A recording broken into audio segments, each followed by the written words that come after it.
திருமிகு தமிழிசை அவர்கள் நம்மோட இணைந்திருக்காங்க. வணக்கம் மேடம். இப்போது அவரை பர்சனலாகவும் உங்களுக்கு தெரியும், அரசியல் ரீதியாகவும் தெரியும். அரசியல் ரீதியாக கூட ஒரு 2 கட்சிகள் தான் இங்கே கோலோச்ச முடியும், 2 திராவிட கட்சிகளுக்கு தான் களம் அப்படின்னு இருக்கக்கூடிய இடத்துல முதல் முறையாக ஒரு மாற்று சக்திக்கான இடம் இருக்குது அப்படின்னு நிரூபித்தவர். கட்சி ஆரம்பித்த அடுத்த வருஷமே விருதாச்சலத்தில் வெற்றி பெற்றுட்டார், சட்டமன்ற உறுப்பினர் ஆயிட்டார். 8.33% வாக்குகள். அது வரைக்கும் வேற எந்த கட்சியும் இப்போ வரைக்குமே கூட எந்த கட்சியும் பெறாத வாக்குகள் இந்த 2 கட்சியை தவிர்த்துன்னு பார்க்க முடியும். அப்படின்னா அவருடைய நீங்க அதுக்கு பிறகு கூட்டணியிலையும் சேர்ந்து நிறைய அவரோட பேச்சுவார்த்தைகள் அப்படிலாம் நடந்திருக்கு. எப்படி அரசியலை எப்படி பார்த்தாரு? ஒரு மனிதராகவும் கூட உங்களோட ஒரு நட்பு ரீதியாக இருந்த ஒருத்தரும் கூட என்னென்ன விஷயங்களை பகிர்ந்துக்கணும்னு நினைக்கிறீங்க?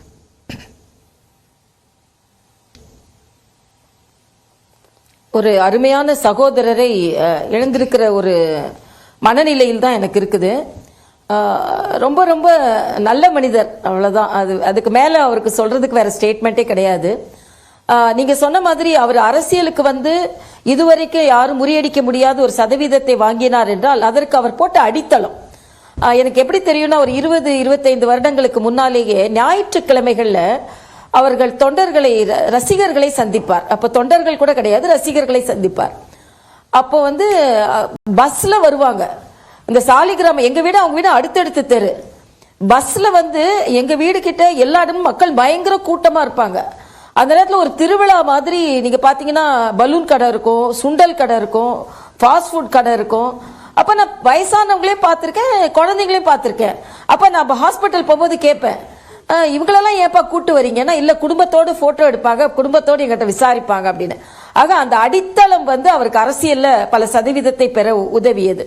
ஒரு நல்ல நண்பர், நல்ல சகோதரர். நீங்க சொன்ன மாதிரி கூட்டணி பேசுவதற்கு பல முறை அவரை சந்தித்திருக்கிறேன். அதனாலதான் இன்னைக்கு அவரோட அலுவலகத்திற்கு, அந்த திருமண மண்டபம் என்ற அலுவலகத்திற்கு போகும்போது நான் சொன்னேன், பல நேரங்களில் அவரை கூட்டணி பேசுவதற்காக இங்கே ஒரு ஒரு ஆளுமை மிக்க தலைவராக நான் பார்த்திருக்கிறேன். இன்று படுத்திருக்கும் ஒரு சகோதரராக பார்ப்பதற்கான சூழ்நிலை வராது என்று நான் நினைத்தேன் என்று சொன்னேன். கூட்டணி பேசும்போதும் சரி, மிக மிக, அதாவது நீங்க அழகா சொன்னீங்க, மற்றவர்களுக்கு இதற்கு முன்னால் பேசியவர் சொன்னார், மற்றவர்களுக்கு உணவு கொடுத்துதான் அவர் பழக்கப்படுத்தினார் அப்படின்னு, யாரும் பசியோடு இருக்கக்கூடாதுன்னு. எங்ககிட்ட கூட்டணி பேசும்போதும் தனக்கு இடம்னு கேட்க மாட்டார். இவர் என்கிட்ட ரொம்ப நாளா பணியாற்றுறாரு, என்கிட்ட ஒண்ணுமே இல்லாத காலத்துல இருந்து என் கட்சிக்காக உழைக்கிறாரு, ஆக அவருக்கு சீட்டு வேணும் அப்படின்னு அந்த நிர்வாகிக்காகத்தான் போராடுவாரே தவிர இடத்திற்காக போராட மாட்டார். அது அவரோட மிக உயரிய குணம். இதெல்லாம் அரிதான குணம்னு நான் சொல்வேன். அரசியலும் சரி, திரைப்படத்திலையும் சரி, பொது வாழ்க்கையிலும் சரி, நண்பராகவும் சரி, சகோதராகவும் சரி, வேறு வேறு முகம் காமிக்க மாட்டார். ஒரே முகம்னா விஜயகாந்த்னா ஒரு நல்ல முகம், அவ்வளவுதான். அதுதான் எனக்கு எப்பொழுதுமே நினைவிற்கு வரும். நிச்சயமா மேம், நீங்க குறிப்பிட்டது போல நீங்க சொன்ன மாதிரி ரசிகர் மன்றத்திலிருந்து பலரை சட்டமன்ற உறுப்பினராக மாற்றியவர். கிட்டத்தட்ட 10க்கும் மேற்பட்டவர்கள் 2011 சட்டமன்ற உறுப்பினராக அவருடைய ரசிகர் மன்றத்திலிருந்து வந்தாங்க. கட்சி தொடங்குறதுக்கு முன்னாடியே வெற்றியை பார்த்தவர்னு கூட சொல்லலாம். 2001 உள்ளாட்சி மன்ற தேர்தலில் ரசிகர் மன்றமாவே கிட்டத்தட்ட 400க்கும் மேற்பட்ட இடங்கள்ல அவங்க கட்சி உள்ளாட்சி மன்ற தேர்தலில் வெற்றிகளை பார்த்தாங்க. அதாவது கட்சி 2005 தான் தொடங்கினாரு, ஆனா 2001 அவங்க ரசிகர் மன்றம் பல இடத்துல நின்று வெற்றி பெற்ற அந்த இடம்லாம் இருந்துச்சு. ஆரம்ப கட்டத்திலேருந்து ஒரு கட்டமைப்பை உருவாக்கிட்டே இருந்தார். ரொம்ப குறிப்பா தன்னோட இருக்கிற எல்லாருக்கும் ஒரு அரசியல் அங்கீகாரத்தை அல்லது பொறுப்பை, பதவியை, அதிகாரத்தை கொடுக்கணும்னு நினைச்சிருக்காரு. அப்படிதான் இன்னைக்கு பல பேரை நம்ம அவரோடு இருக்கிறவங்க அல்லது அவரை விட்டு வெளியில போனவங்க யாரா இருந்தாலும் இன்னைக்கு அவருக்காக நெகிழ்ச்சியோட பேசுறாங்க, அவரை எந்த இடத்துலையும் விட முடியலன்றாங்க. பிரதமரோடு கூட இப்ப வரக்கூடிய காட்சிகள்லாம் பார்க்குறேன். நிறைய முதல் தேர்தல் நினைக்கிறேன் முழுக்க இவர் தான் அழைச்சிட்டு போய் கை தூக்கி பிடிச்சி நிறுத்தி அப்படின்னு பார்க்கக்கூடிய காட்சிகள்லாம் பார்க்குறோம். அப்போ அந்த ஒரு நெளிவு சிரிவுலாம் இல்லாத நேரடியாக பேசக்கூடிய மனிதர் அப்படிம்பாங்க. அரசியல்ல அது எப்படி சாத்தியப்பட்டுச்சு? ஏன்னா எதையுமே மனசுல பட்டதை பேசக்கூடியவர். சட்டமன்றத்திலையும் பார்த்தோம், வெளிப்படையா ஜெயலலிதா அவர்களோடு நேரடியாக பேசினார்.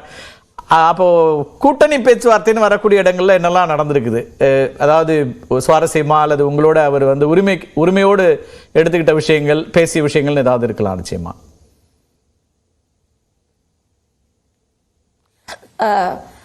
ரொம்ப நல்லா சொன்னீங்க. அரசியலில் இது எப்படி சாதிக்கப்பட்டது என்று நீங்க கேட்டீங்க. அப்படி சாதிக்கப்பட்டதுதான் அரசியல்ல சதிக்குள்ளானார் என்றும் நாம சொல்ல முடியும். அப்படிப்பட்ட ஒரு வெள்ளந்தியான மனிதராக இருந்ததுனாலதான் கூட்டணி என்று நான் வரும்பொழுது பலமுறை நான் அவங்க அலுவலகத்தில் சந்திச்சிருக்கிறேன், வீட்டுக்கு போயிருக்கிறேன். ஏன்னா வீடு என் வீடு பக்கம்ன்றது வகையில் தங்கைன்னு தான் சொல்லுவார், தங்கச்சின்னு தான் சொல்லுவார். சில நேரங்களில் நானும் எங்கள் அமைப்பு பொதுச் செயலாளரும் போகும்போது தங்கச்சி வந்திருக்காங்க, அதுக்காகவாவது நான் சில பேச்சுவார்த்தையை நடத்தணும் அப்படின்னு சொல்லுவார். அது மட்டும் இல்ல, மரியாதைக்குரிய ஜவடேகர் ஒரு முறை இந்த கூட்டணியில சில பிரச்சனைகள் இருக்குது, எப்படி அவங்கள அணுகிறதுன்னு தெரியல அப்படின்னு சொன்ன உடனே நான் சொன்னேன், எங்க வீட்டுக்கு வந்துருங்க, எங்க வீட்டுல ஒரு காஃபி சாப்பிட்டுட்டு அண்ணனுக்கு நான் ஃபோன் பண்றேன், அவரு வந்து நேரடியா இருந்தா பாப்பாரு. ஏன்னா அப்ப கொஞ்சம் சந்திக்கிறதுல கொஞ்சம் பிரச்சனை இருந்தது. எனக்கு நினைவு இருக்கு, நீங்க தான் அழைச்சிட்டு போனீங்க அன்றைக்கு. அண்ணன் மாதிரி எங்க வீட்டுல தான் இருக்காரு. சொல்லுங்க. எஸ், ஆமா ஆமா ஆமா. உடனே கூட்டிட்டு வரேன், கூட்டிட்டு வாமா அப்படின்னு சொல்லிட்டாரு. அப்ப என்ன கூட இருந்தவங்க கூட சொன்னாங்க, ஸ்னப் பண்ணிட்டா என்ன பண்றது, நீங்க அவ்வளவு தைரியமா அவரை வந்து வீட்டுக்கு ஜவடேகரை கூட்டிட்டு வந்திருக்கீங்க, அவர் ஒருவேளை கூட்டிட்டு போயிட்டு ஸ்னப் பண்ணிட்டாருன்னா, அவர் இருந்துட்டே இல்லைன்னு சொல்லிட்டாருன்னா என்ன பண்றது அப்படின்லாம் என்னோட சுத்தி இருந்தவங்க எல்லாம் கேட்டாங்க. நான் சொன்னேன், அவர் அப்படி கிடையாது, அவர் நேரடியா நம்ம தொலைபேசியில தொடர்பு கொண்டா மாதிரி மத்திய அமைச்சர் ஒருத்தர் வந்திருக்காரு, நம்மளுக்கு கூட்டணி பேசிட்டு இருக்காரு, நம்மளுக்கு பொறுப்பாளர்னு சொன்னா அவர் நிச்சயம் ஒத்துக்குவாருன்னு சொல்லி நம்பிக்கையோடு நான் தொலைபேசியில தொடர்பு கொண்டேன். அது என்னமா நம்ம வீட்லயே ஒரு வந்து காஃபி சாப்பிடுங்க அப்படின்னு சொன்னார். அப்போ வந்து மரியாதைக்குரிய ஜவடேகருக்கு ரொம்ப மகிழ்ச்சியா போயிடுச்சு. ஏன்னா வந்து அவரை எப்படி சந்திக்கிறது, கொஞ்சம் ஒரு இடைவெளி இருந்து கொண்டே இருந்தது, அது அந்த இடைவெளி உடனே சரியாயிடுச்சு. அது மட்டும் இல்ல, பர்சனலா நீங்க பாத்தீங்கன்னா நான் ஏற்கனவே சொன்ன மாதிரி நாங்க வந்து இந்த இதுக்கு ஏர்போர்ட்டுக்கு பக்கத்துல ஒரு ஹோட்டல்ல தான் பேசி கொண்டு இருக்கிறோம் கூட்டணி. அப்போ வந்து நான் இடங்களை பத்தி நானும் மாநில தலைவர் என்ற முறையிலும் அப்போ தேசிய செயலாளர் என்ற முறையிலும் அவர்கிட்ட பேசும்போது, அம்மா இடங்கள் பத்தி எனக்கு பிரச்சனை இல்லம்மா, ஆனா இந்த நபர் இந்த இடத்துல எனக்காக பாடுபட்டு இருக்கும் பொழுது இந்த இடத்தை, இந்த கான்ஸ்டிடியூன்சியை நான் வாங்கி கொடுத்தே ஆகணும் அப்படின்னு நம்ம கூட இருந்தவர்களுக்கு தான் அவர் வந்து தன் கூட இருந்தவர்களுக்கு தான் முக்கியம் கொடுத்தார். ஆனா அதே நேரத்தில் அரசியல் வாழ்வில் கூட இருந்தவர்கள் அவர் எப்படி தேடி தேடி கொடுத்தாரோ, அவர்கள் வேற இடத்திற்கு போகும்போது அவர் மிக மன காயப்பட்டார் என்பதையும் நான் அவரோட பர்சனலா பேசும்போது நான் கேட்டிருக்கேன். அரசியல்னா என்னமா, நம்ம எவ்வளவோ செய்யறோம், அது வந்து நம்மளுக்கு நன்றி உணர்வுன்னு இல்லை, ஒரு தோழமை உணர்வு கூட இல்லாம போயிடுறாங்க, ரொம்ப கவலையா இருக்கு அப்படின்னு பல நேரங்களில் என்கிட்ட பகிர்ந்து கொண்டிருக்கிறார். ஒரு முறை மரியாதைக்குரிய அப்துல் கலாம் அவர்களோட இறுதிச் சடங்கு, அந்த இறுதிச் சடங்குல கலந்துக்கிட்டு பயங்கர கூட்டம். அப்ப அவங்களும் அக்காவும் ஒரு வேன்ல வராங்க, சஃபாரியில வராங்க. அப்ப நான் வந்து கூட்டத்துல இருந்து தனியா வந்து மாட்டிக்கிட்டேன், என் கூட வந்தவங்க கார்லாம் பின்னால வந்துருச்சு. அப்ப என்ன யாருமே கவனிக்கல, திடீர்னு ஒரு கருப்பு கார் வந்து என் கிட்ட நின்னுது. அப்ப அண்ணன் தான் கதவை திறந்து, விஜயகாந்த் அண்ணன் தான் கதவை திறந்து ஏறுமா ஏறுமா ஏறுமா அப்படின்னாரு. நான் சொன்னேன், பின்னால கார்லாம் வருது, கார்லாம் வரட்டும் நீ ஜாக்கிரதைன்னு ஏத்திட்டாரு. ஏத்தி அவரு கூட வந்து அவர் அருப்புக்கோட்டைக்கே எங்கேயோ போறதா இருந்தது. ஆனா என்ன கொண்டு வந்து மதுரை விமான நிலையத்துல இறக்கி விட்டுட்டு போனாரு. அப்ப கார்ல வரும்போது பதட்டப்படாதுமா, பிளைட்டை பிடிக்க முடியலன்னா பரவாயில்ல, அடுத்த பிளைட்டை நம்ம பிடிச்சிக்கலாம் அப்படின்னு அந்த நேரத்தில் கூட நம்ம ஏதோ கவலைப்பற்ற கூடாது அப்படின்னு சொல்லிட்டு என்கிட்ட பேசிக்கிட்டே வந்தார். இத மாதிரி பல நேரங்களை நான் சொல்லலாம். அது மாதிரி கமலாலயத்துக்கு ஒரு வாட்டி வரும்போது கூட எல்லாரும் பதற்றப்பட்டாங்க. இந்த மாதிரி அண்ணன் விஜயகாந்த் வர்றாரு, கட்சி தலைவர் வர்றாருன்னு ரொம்ப இலகுவா வந்தாரு. என் ரூமு கதவை திறந்தாரு, உட்கார்ந்து தங்கச்சியோட ரூமுக்கு வந்திருக்கேன் அப்படின்னு ரொம்ப இலகுவா அதை எடுத்துக்கிட்டாரு. ஆக ஒரு அணுகுமுறை, ஒரு அண்ணன் என்ற அணுகுமுறை, ஒரு அரசியல்ல வந்து அவரோட அணுகுமுறை வந்து அது திரைத்துறையா இருக்கட்டும் அரசியலா இருக்கட்டும், அவரோட அணுகுமுறை வந்து இதுவரைக்கும் யாரும் கடைபிடிக்க முடியாத ஒரு அரிதான அணுகுமுறை என்பதை என்னால சொல்ல முடியும். தந்தையார் காலத்திலிருந்தே அலுவலகத்துக்கு போனா கூட காஃபி எடுத்துட்டு போங்க. ஓகே, இல்ல உங்க தந்தையார் காலத்திலிருந்து நீங்க அரசியலை கவனிக்கிறீங்க, நீங்க அரசியல் கட்சியினுடைய தலைவரா இருந்தீங்க, எல்லா முயற்சிகளும் களத்தில் எடுக்கிறீங்க. எப்படி விஜயகாந்துக்கு இந்த அரசியல் வெற்றி சாத்தியப்பட்டதுன்னு நினைக்கிறீங்க? அவருக்கு என்ன கனெக்ட் இருந்துச்சா? ஏன்னா அவர் வந்து திரைத்துறையிலேருந்து நேராக வராரு, ஆனால் வந்த உடனே அந்த வெற்றியை அவரால் பெற முடியுது. வாக்கு சதவீதமாக சொல்கிறேன், எதிர்கட்சி தலைவர் வரைக்கும் வர்றதுங்கிறது வந்து நிச்சயமா ஒரு முக்கியத்துவம் வாய்ந்த ஒரு சாதனை தான். அது எப்படி சாத்தியப்பட்டதுன்னு நினைக்கிறீங்க களத்தில்? இல்ல, அதுதான் அவங்க கருப்பு எம்ஜிஆர் அப்படின்னு அவங்களோட தொண்டர்களே அதுக்கு காரணத்தை சொல்லிட்டாங்க.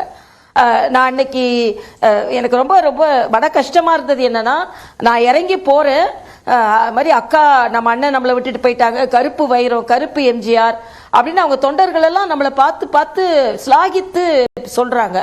ஆக அதே மாதிரி மக்களோட கனெக்டிவிட்டி தான் அவருக்கு வெற்றிக்கு காரணம்னு நான் நினைக்கிறேன். ஏன்னா இன்னொன்று நல்லவர், அவர் ஒரு நல்ல தூய்மையானவர்.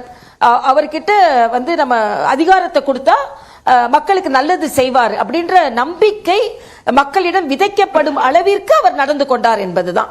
திரைப்படத்துல கூட ஒரு மோசமானவரா நடிக்க மாட்டேன். ஏன்னா நான் ரொம்ப திரைப்படம் பார்க்கறது இல்லை, நான் சொல்ல கேள்விப்பட்டிருக்கேன். திரைப்படத்துல கூட அவர் நல்லவரா நடிப்பார் அப்படின்னு. மரியாதைக்குரிய இன்னைக்கு கூட தகவல் வந்த உடனே மரியாதைக்குரிய பிரதமர் அலுவலகத்திலிருந்து எனக்கு தொலைபேசியில் தொடர்பு கொண்டு உடனே அவரோட இரங்கல் செய்தியை அவங்க வெளிப்பட்டாங்க. அது மட்டும் இல்ல, மரியாதைக்குரிய பிரதமருக்கும் விஜயகாந்த் அவர்கள் மீது ஒரு மிகப்பெரிய நம்பிக்கை இருந்தது. ஒரு நல்ல மனிதர் அப்படின்றது பல நேரங்கள்ல எங்க கூட பகிர்ந்து இருக்கிறாரு. ஆக அவர் என்னோட பொறுத்த வரைக்கும் நான் பர்சனலா ஃபீல் பண்றது, அவர் அடைய வேண்டிய உயரம் இன்னும் பெரிய உயரம். அவருக்கு உடல்நலம் மட்டும் ஒத்துழைத்திருந்தது என்றால் அவரின் அரசியல் வாழ்க்கை மட்டுமல்ல, தமிழகத்தின் அரசியல் வாழ்க்கையில் கூட பல மாற்றங்கள் ஏற்பட்டிருக்கலாம், பல வழிவகைகள் ஏற்றிருக்கலாம், வேறு வகையான அரசியல் சூழல் ஏற்பட்டிருக்கலாம். ஆக அந்த ஒரு வேகமாக வளர்ந்து எதிர்க்கட்சி தலைவராக குறிப்பிட்ட சதவீத வாக்குகளை வாங்கியவர் உடல்நலம் ஒத்துக்கொள்ளாத காரணத்தினால் அவரால் வேகமாக அரசியலில் நடைபோட முடியாதது தமிழக அரசியலில் கூட சில மாற்றங்களை ஏற்படுத்த முடியாமல் போனது. ஆக அவர் தனிப்பட்ட வாழ்க்கையின் இழப்பு மட்டுமல்ல, ஒரு மாற்று அரசியலை தமிழகத்திற்கு கொண்டு வர முடியாததற்கு கூட அவரின் உடல்நல ஒத்துழைப்பு இல்லாதது கூட ஒரு காரணமாக இருக்கலாம் என்று ஒரு அரசியல் சூழ்நிலையில் வளர்ந்தவர் என்ற வகையில் நான் நினைத்தது உண்டு. நிச்சயமா பலருடைய கருத்தும் கூட அதுவாகத்தான் இருக்குது. இன்றைய காலகட்டத்தில் நல்ல உடல் நலனோடு ஆக்டிவா ஒரு பாலிடிக்ஸ்ல இருந்திருந்தாருன்னா தமிழ்நாடு அரசியல் களமே கூட வெவ்வேறு களச்சூழலாக மாறி இருக்கலாம். அவர் ஒரு மாற்று சக்தி என்பதை கூட இன்னும் வந்திருக்க முடியுங்கிற பார்வைகள் எல்லாமே கூட இருக்குது. உங்களுடைய நினைவுகளை, உங்களுடைய கருத்துக்களை எல்லாம் பகிர்ந்து கொண்டதற்கு மிக்க நன்றி திருமிகு தமிழிசை. இப்போ ஒரு